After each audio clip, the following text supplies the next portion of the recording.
사람을 통해서 하기를 원하십니다. 그런데 특별히 준비된 사람을 통해서 하시지요. 만약에 그 사람이 하나님이 원하시는 만큼 준비되어 있지 않다면 그 사람이 준비될 때까지 하나님은 기다리십니다. 왜냐하면 하나님의 관심은 사람이지 어떤 일이 아니기 때문에 그렇습니다. 예를 들어서 집을 짓는다고 여러분 생각을 해보세요. 가정을 해봅니다. 업자를 선정해야 하는데 알고 있는 사람 중에 목수가 있어요. 그래서 마침 그분께 부탁을 했더니 지금 다른 집을 짓고 있는 중이라 몇 달을 기다리라고 합니다. 당장 집이 필요한 사람 같으면 그 사람 기다릴 여유가 없잖아요. 그지요? 그러니까 빨리 다른 업자를 섭외해서 집을 지을 거예요. 그런데 집을 짓는 이유가 집이 필요해서 짓는 게 아니라 그 목수를 도와주기 위해서 집을 짓는다고 생각을 해보세요. 그러면 그 사람이 준비될 때까지 기다리는 거예요. 기다릴 수 있어요. 기다려야만 하는 거예요. 그 사람이 그 다른 집을 다 지을 때까지 기다렸다가 그 사람에게 맡기는 거예요. 그렇죠? 이런 경우 집이 중요한 게 아니라 관계가 중요한 거죠. 쉽게 말하면 하나님의 일은 이와 같다는 거예요. 하나님의 일은 어떤 일이 목적이 아니라 그 일을 진행하는 과정 속에서 사람과 관계를 맺기를 원하신다는 거예요. 생각해 보세요. 하나님은 얼마든지 당신 스스로 완벽하게 일하실 수 있습니다. 그런데 그렇게 하지 않으시죠. 또 어떤 사람이 좀 부족하다고 느껴지면 얼마든지 다른 사람으로, 더 잘할 수 있는 사람으로, 아니 완벽한 사람으로 대체할 수도 있습니다. 그런데 하나님은 그렇게 또 하지 않으셔요. 부족하고 모자라고 때로는 자격이 없어도 하나님은 그 사람이 할 수 있을 때까지 기다리시기도 하고 또 도와주시기도 하면서 일을 진행시켜 나가는 거예요. 그러니까 다시 말하지만 하나님의 일은 일이 목적이 아니라 관계가 목적이라는 것. 할렐루야. 성경은 그런 관점에서 봐야 되는 겁니다. 하나님께 쓰임받았던 사람은 완벽한 사람도 아니고 누구보다 잘난 사람들도 아닙니다. 그 사람 아니면 안 될 만한 어떤 조건을 갖춘 사람들도 아니에요. 다 부족하고 모자라지만 하나님께서 기다려주시고 또 만들어가기도 하면서 하나님이 필요한 모양으로 빚어가시는 거예요.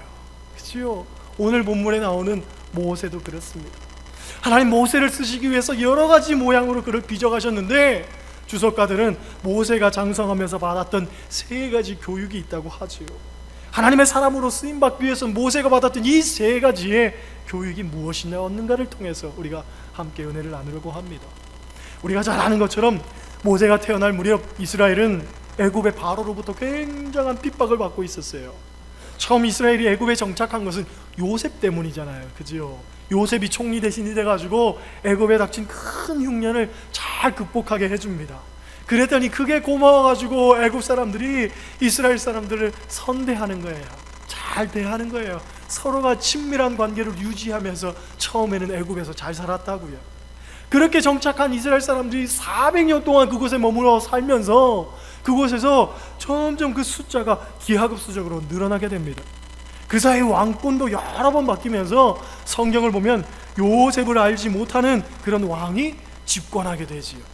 요셉을 알지 못한다는 얘기는 요셉에게 받았던, 이스라엘에게 받았던 은혜를 잊어버렸다는 얘기이기도 하고 이스라엘과 애굽의 관계가 비로소 뒤틀려지기 시작했다 하는 그런 얘기이기도 합니다. 어느 날 당시 집권자였던 바로의 마음에 덜컥 겁이 생겨요. 이스라엘 사람들이 저렇게 많아지게 되면 나중에 정치적으로 어떤 큰 위협이 생길 수도 있겠다. 그렇게 생각한 나머지 이스라엘 사람들을 고역과 학대로 내몹니다. 그렇게 하면 숫자가 줄어들 줄 알았어요. 그런데 오히려 그 숫자가 더 번성하고 많아지게 되니까 바로가 강경책을 내놓는데 이스라엘에서 태어나는 남자아이는 다 죽이라고 말하지요. 모세는 바로 그 무렵에 태어났던 아기입니다. 명령대로라면 죽여야 되는 아이였어요. 그런데 부모가 생명을 죽일 수가 없으니까 3개월 동안 잘 감춰놓고 있잖아요. 그런데 더 이상 버틸 수가 없으니까 조그만 배를 만들어가지고 거기다 태워서 마치 갈대밭에 걸린 것처럼 떠내려 보냅니다. 그리고는 모세의 누이 미리암을 시켜가지고 모세가 어떻게 되는가, 좋은 사람이 집어가는가, 어떻게 되는가 지켜보라 그런 거예요. 네. 그런데 하필 누가 데려다 키웁니까? 바로의 딸이 나일강에 목욕하러 왔다가 그 아이를 발견하고 데려다가 키웁니다. 더구나 바로의 딸은 젖이 안 나오니까 젖 나오는 히브리 여자를 데려다가 유모로 붙였는데, 그 유모가 누구냐면 모세의 친엄마, 그지요? 그러니까 인류 최초로 월급 받고 자기한테 젖 먹이는 여자가 모세 엄마가 돼버린 거예요, 그지요? 모세가 첫 번째 받은 교육이 바로 이 친엄마로부터 받은 교육입니다. 모세의 어머니가 젖먹이 유모로서 얼마 동안 왕궁을 출입했는지는 정확히 알 수는 없어요. 다만 당시에 애굽의 풍습으로 봤을 때는 젖먹이는 기간이 약 3년 정도 되었다고 합니다. 그러니까 3년 정도 출입한 것이 아닐까. 그리 긴 시간은 아니지요. 그럼에도 불구하고 그 짧은 시간 동안 모세의 어머니는 히브리 사람으로서의 정체성을 그에게 확고하게 심어주었을 것으로 봐요. 왜냐하면 출애굽기 2장 11절 말씀 보면 이런 말씀 나오죠. 모세가 장성한 후에 한 번은 자기 형제들에게 나가서 그들이 고되게 노동하는 것을 보더니 어떤 애굽 사람이 한 히브리 사람 곧 자기 형제를 치는 것을 본지라. 할렐루야. 히브리 사람을 두고서 자기 형제라고 부르는 거예요. 장성한 모세의 지금 신분은 애굽의 왕자입니다. 나를 애굽 사람이라고 이야기하는 것이 아니라 내 형제 히브리 사람, 내가 히브리 사람이라고 고백하는 거지요. 그 고백으로 봤을 때에 이 어렸을 때 어머니로부터 받았던 그 정체성에 대한 교육이 얼마나 확고하게 자리매김했는가 우리가 미루어 짐작할 수가 있는 겁니다. 우리나라 속담에 3살 버릇 80까지 간다고 했잖아요, 그렇죠? 어릴 때의 습관이나 자기 정체성이 아무것도 아닌 것 같지만 너무너무 중요한 거예요. 이게 평생을 좌우하는 거예요. 신앙생활도 마찬가지입니다. 처음 시작이 중요한 거예요. 어디서 어떻게 시작하는가, 또 누구로부터 신앙을 전수받는가 굉장히 중요한 부분이에요. 제 친구 가운데 하나가 신학교 있을 때 제 같은 방을 썼던 룸메이트입니다. 전도사 시절에 교회 갔다가 목사님한테 혼이 났다는 거예요. 왜냐하면 교회에서 주여 삼창을 제대로 못한다고. 전도사가 주여 삼창 못하니까 목사님이 노발대발 해가지고 이 전도사를 목양실에 불러가지고 엎드려 받치를 시켜놓고 하나 하면 주여, 둘 하면 삼창, 하나 주여, 둘 하면 삼창, 주여 삼창, 주여 삼창. 이 팔굽혀펴기를 몇십 번 하다가 기숙사 와가지고 저한테 투덜투덜 대는 거예요. 목사님이 팔굽혀펴기 시켜놓고 주여 삼창 시켰다는 거예요. 그런데 이 친구 입장도 이해해야 되는 것이 뭐냐면 어렸을 때부터 한 교회 쭉 다녔는데 자기가 다닌 교회에서는요 주여 삼창 해본 적이 없다는 거예요. 한 번도 예배 시간에 통성기도도 해본 적이 없다는 거예요. 통성기도를 오히려 저급한 것으로 여긴다는 거지요. 그러니까 이 친구 입장에서는요 주여 삼창에 나올 수가 없는 거예요. 그렇잖아요. 제 아내가 장로교단 출신인데 저한테 시집 와가지고 예배 드리면서 어색했던 게 바로 이 주여 삼창이라는 거. 감리교는 다 아는 거야? 저한테 물어보더라고요. 아직도 장로교단 가운데는 피아노 말고 다른 악기는 아주 터부시하는 것들도 있습니다. 뭐 드럼 같은 건 상상도 못하고요. 꽹과리나 장구 같은 것은 이건 무당이 굿할 때 쓰는 것인데 어찌 감히 교회에 가지고 오냐? 노발대발하는 분들도 있습니다. 제가 신학교 다닐 때 한 번은 학교에서 퇴소회를 갔었어요. 수련회 같은 겁니다. 수련회 같은 거. 거기 가가지고 예배 드리면서 춤추고 찬양하면서 저희 탈한올패라고 있었거든요. 사물놀이 동아리입니다. 장구 치고 꽹과리 치고 북 치고 그러면서 막 이렇게 놀고 있으니까 거기 사찰 집사님이 나오셔가지고 이 마귀 새끼들이 뭐 하는 거야 하면서 멱살을 잡고 장구를 내팽개치고 뭐 하는 거냐고 막 역정을 내시더라고요. 그분이 나쁘다는 게 아니라 그분의 신앙적인 관점에서 봤을 때에는 이게 이해가 안 되는 거예요. 왜냐하면 그런 풍습에서 자랐거든요. 그런 풍토에서 자랐거든요. 다양성을 인정하라는 얘기가 그분에게는 잘 안 들리는 거죠. 그렇게 배워왔으니까. 그렇죠? 가만히 보면 그렇습니다. 같은 하나님을 믿음에도 불구하고 장로교단에서 성장하신 분, 감리교단에서 성장하신 분, 또는 뭐 순복음교단에서 성장하신 분, 다 어떤 신앙의 모습들이 다릅니다. 사실은 이 다양성에 대해서 우리가 인정할 줄 알고 존중할 줄 알고 이것들을 통해 가지고 좀 더 하나님을 간절히 고백할 수 있는 방법들을 찾는다면 더 좋잖아요. 그런데 아니야, 저건 이단이야, 저건 안 되는 거야, 저건 못된 거야, 저건 그릇된 거야, 이런 식으로 접근하면 한도 끝도 없는 거예요. 그렇잖아요. 중요한 것은 모세가 어릴 때 어머니로부터 받았던 이 정체성에 대한 교육이 평생 자기를 끌고 가는 밑바탕이 됐다는 거지요. 그런 면에서 어릴 때의 자식 교육, 신앙생활, 어린 그의 신앙생활, 그지요? 초신자들의 신앙생활, 이것이 얼마나 중요한가, 그죠? 그런 면에서 초신자들의 신앙을 우리가 옆에서 잘 받아주고, 잘 서포트해주고, 잘 감싸주고, 잘 이해하면서 끌고 가야 되는 거예요. 이건 기성교인들의 몫입니다. 우리의 책임이에요.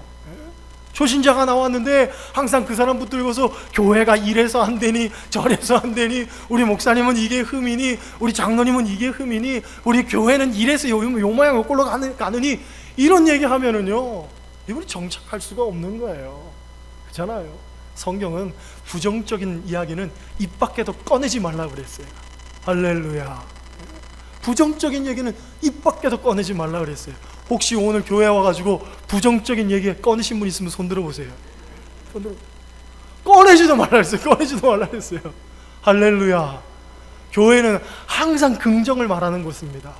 교회는 항상 희생이 있는 곳입니다. 교회는 항상 웃음이 있는 곳입니다. 할렐루야. 저는 그렇게 생각해요.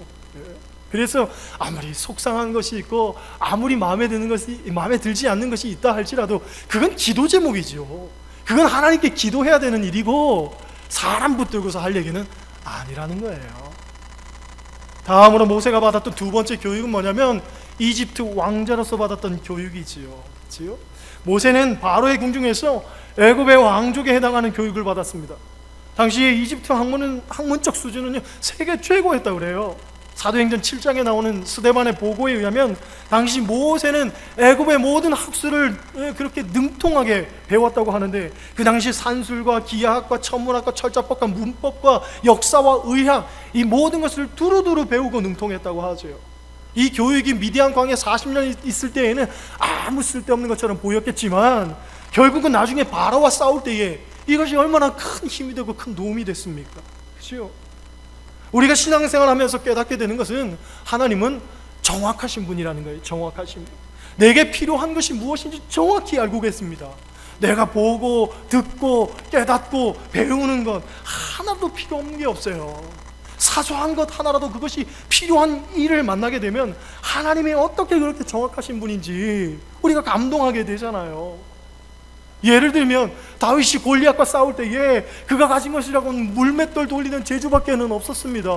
그렇죠? 이스라엘 사람들은요 항상 양과 염소를 같이 키웠다 그래요. 나중에 말씀드리겠지만 양 3마리에 염소 1마리의 비율로 키웠다 그래요. 성경을 보면 양과 염소에 대한 비유가 나오는데 항상 양과 염소는 같이 키웠습니다. 왜 같이 키웠냐면 양은요 겁이 많아요. 겁이 많은 짐승이기 때문에 양은요 어딜 가자 그러면은 잘 안 따라간다는 거예요. 위험한 협곡을 만나거나 골짜기를 만날 때에 양 보고 이리 와라 그러면은요 양이 잘 안 따라간다는 거예요. 그런데 망나니 같이 잘 따라다니고 잘 쫓아다니는 게 있는데 뭐냐면 염소입니다.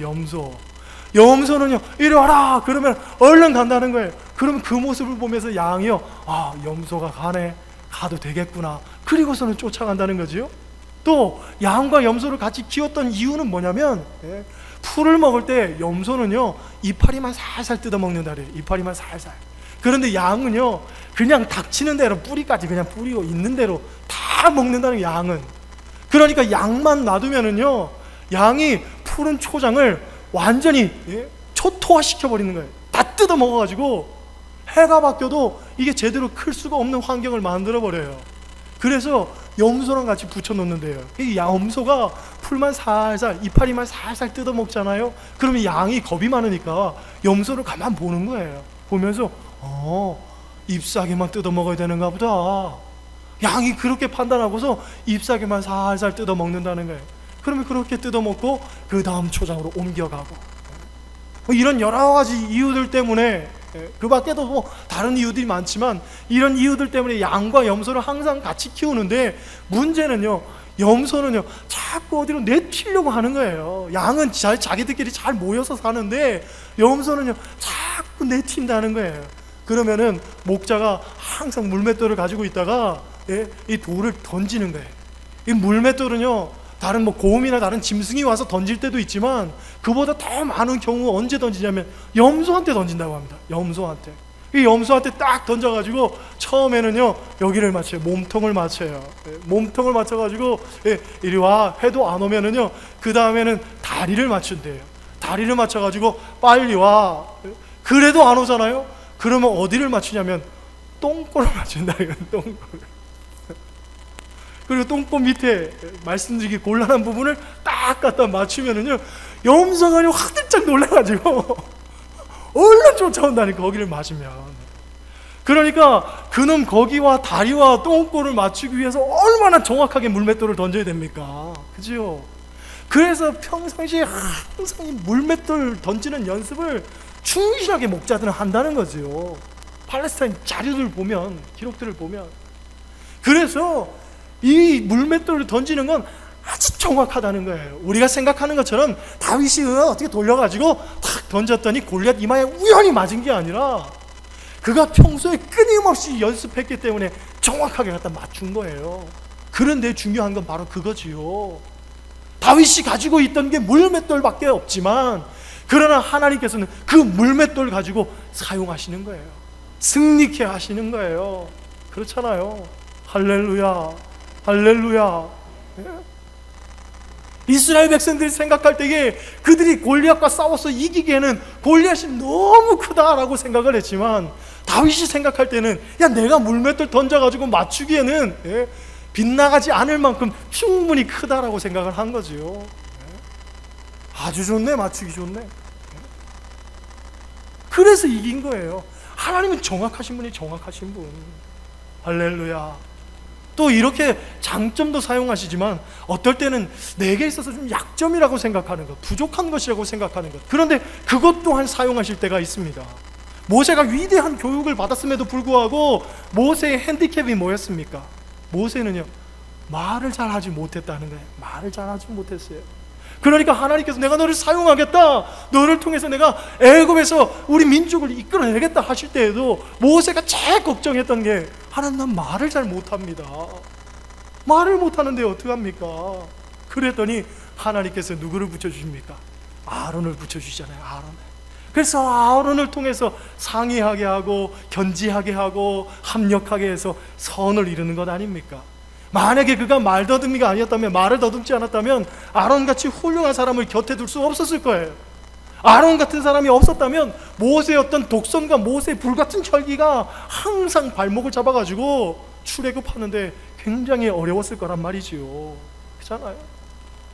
내가 부족하기 때문에 그런 사람을 얻는 거예요. 내가 연약하기 때문에 하나님께서 그런 사람을 붙여주시는 거예요. 이게 동역의 기쁨이고 동역의 즐거움입니다. 그렇잖아요.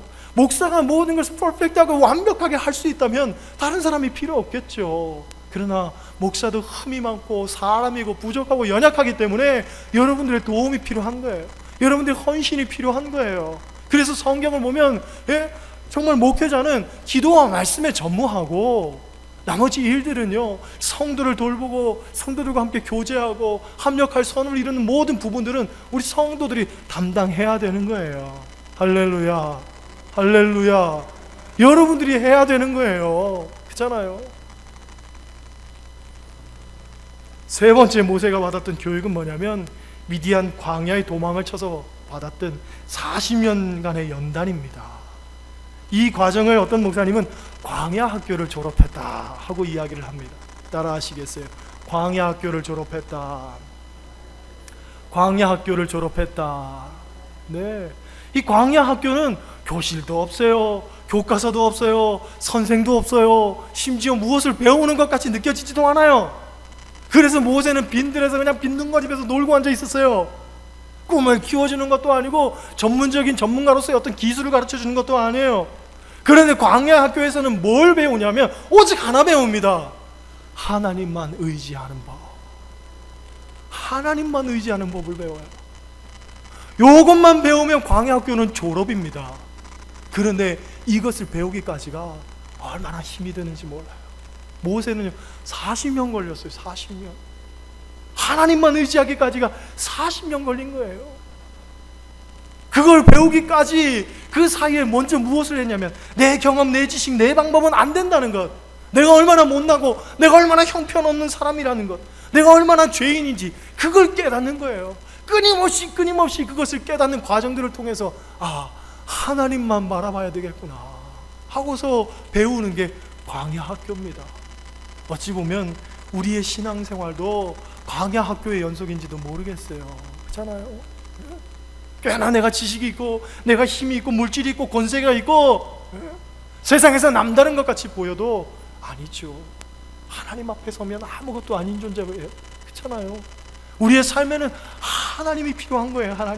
하나님만 붙들고 살아야 되는 거예요. 그걸 여러분도 배우시기를 바랍니다. 다 내려놓아야 되는 거예요. 재미있는 것은 모세란 이름을 누가 지어주었냐면, 모세란 이름 누가 지어줬습니까? 친엄마가 지어준 이름 아닙니다. 친엄마가 지어준 게 아니고 바로의 딸이 지어준 이름이에요. 모세는 히브리어 발음으로 모세스라고 하는데, 모라는 말은 물이란 뜻이고요, 우세스라는 말은 건짐을 받다라는 뜻이에요. 그래서 물에서 건짐을 받다 이런 뜻입니다. 그런데 물에서 건짐을 받다라는 이야기를 들을 때에 여러분 뭐가 생각이 나요? 출애굽이 생각나지 않으세요? 하나님께서 출애굽 이스라엘 백성들을 애굽에서 건져내셨다, 홍해 바다에서 건져내셨다, 그것이 생각되지 않습니까? 그잖아요. 그러니까 하나님께서는 모세를 통해서 내가 이스라엘 백성들을 애굽에서 홍해에서 건져내겠다 하는 그 약속을 이미 80년 전부터 진행하고 계셨다는 거예요. 모세를 통해서. 그 80년 전에 이스라엘 백성들을 실망하고 낭망하고 좌절하면서 하나님 살아계시기나 할까? 하나님 우리를 사랑하시기나 할까? 하나님께서 우리를 이 고통과 절망 속에서 건지시기나 할까? 그런 생각하고 있을 때에 하나님은 이미 하나님의 역사를 진행하고 계셨다는 거예요. 모세를 통해서. 물론 하나님이 당장 하나님의 일을 해결할 수도 있었고, 모세가 아닌 다른 누군가를 통해서도 하실 수 있었습니다. 그러나 앞서서도 말씀드렸지만 하나님은 어떤 일의 최종적 목적이 그 일을 완성시키는 게 아니라 하나님이 찾으신 한 사람, 바로 그 한 사람을 통해서 하나님의 일을 행해 나가는 것을 원하시는 거예요. 관계를 맺기를 원하시는 거예요. 그렇잖아요. 하나님은 정확하신 분이에요. 우리가 가진 재주 하나까지도 헛되게 하시는 것도 없고, 다 필요한 것이기 때문에 주셨고, 또 다 필요하시게끔 합니다. 그렇죠? 내가 가진 건 하나도 헛된 것 없어요. 저는 그걸 정말로 하나님 앞에 느끼고 하나님 앞에 고백합니다. 늘 말씀드리지만 제가 중학교 때까지 선생님이 팔방미인이라고 했어요. 팔방미인. 두루두루 이것저것 잘하는, 아주 제 자랑하는 거예요. 제 자랑하는 거예요. 두루두루 잘한다고 팔방미인이라고 칭찬했어요. 그런데 고등학교 가니까 팔방미인이 아무것도 아닌 거예요. 아무것도 아닌 거예요. 정말 한 분야만 연구하고 한 분야만 몰두해서 한 사람한테는 따라갈 수가 없는 거예요. 공부도 그렇고 미술도 그렇고 음악도 그렇고 노래도 그렇고 다 안 되는 거예요. 적당히 밖에는 안 되는 거예요. 그러니까 고등학교 때 제가요, 사춘기 때 아닙니까? 어떤 절망이 오는 거예요. 그 전에는 내가 정말 세상에서 뭐든지 다 잘하는 줄 알았는데 아무것도 아니라는 존재가 느껴지고 난 다음에는 실망이 되는 거예요. 낙심이 되는 거예요. 그런데 신학교 들어가서 교회 사역하면서 제 재주가 빛이 나는 거예요. 교회에서는 다 써먹어. 음악도 필요 있어요. 그지요? 미술도 필요 있어요. 글짓기도 필요 있어요. 뭐 웅변도 필요 있어요. 다 필요 있는 게, 기타도 쳐야 되고, 온갖 노가다도 해야 되고. 하나님 다 써먹는 거예요. 다 써먹는 거예요. 그걸 보면서 하나님 정확하신 분이구나. 정말 정확하신 분이구나. 사소한 어떤 재능 하나까지도 하나님께서 그냥 주신 법이 없고 다 사용하시게끔 하는구나. 할렐루야. 여러분들에게도 분명히 하나님께서 주신 것들이 있습니다. 그죠? 여러분의 삶은 하나님이 만드셨고 하나님이 빚으셨잖아요. 인생의 질곡과 또 굴곡이 많았다 할지라도 어느 것 하나 버릴 것 없고 버려서도 안 되는 거죠. 다 의미가 있고 다 필요한 것이기 때문에 하나님께서 그렇게 빚어 놓으신 거예요. 그러니까 우리가 해야 되는 것은 뭐냐면 하나님께서 나에게 원하시는 것이 무엇일까? 사명을 깨닫는 거지요. 그리고 내가 어떤 자리에서 헌신할 수 있을까? 그것을 깨달아야 되는 거예요. 내게 노래하는 재주를 주셨으면 노래해야 되는 거예요. 내게 섬기는 재주를 주셨으면 섬겨야 되는 거예요. 내게 나누고 베푸는 재주를 주셨으면 그렇게 나누고 베푸는 거예요. 그렇죠? 그 일을 할 때에 기쁨이 있고 만족이 있는 거예요. 제대로 쓸 자리를 늘 찾아내야 되는 겁니다. 무조건 뺀다고 그게 겸손이 아니에요. 할 때는 해야 되는 거지요. 필요로 하는 것들이 있다면 내가 나서서 움직여야 되는 거예요. 하나님 주신 달란트니까, 하나님 주신 은사니까. 그렇잖아요. 은사는 자꾸 사용하라 그랬어요. 자꾸 사용할 때 하나님의 은사를 더 부어주시는 거예요. 그래서 사도 바울은 너희는 더 큰 은사를 사모하라 그랬잖아요. 은사를 사모하면 더 귀한 것 주시는 거예요. 그런데 은사를 사용하지 않고 은사를 사장시켜버리면 하나님께서 은사를 가져가십니다. 가져가셔요. 은사가 폐하여지는 거예요. 그러니까 주셨을 때 잘 써야 되는 거예요. 값지게, 가치있게, 온전하게, 바르게.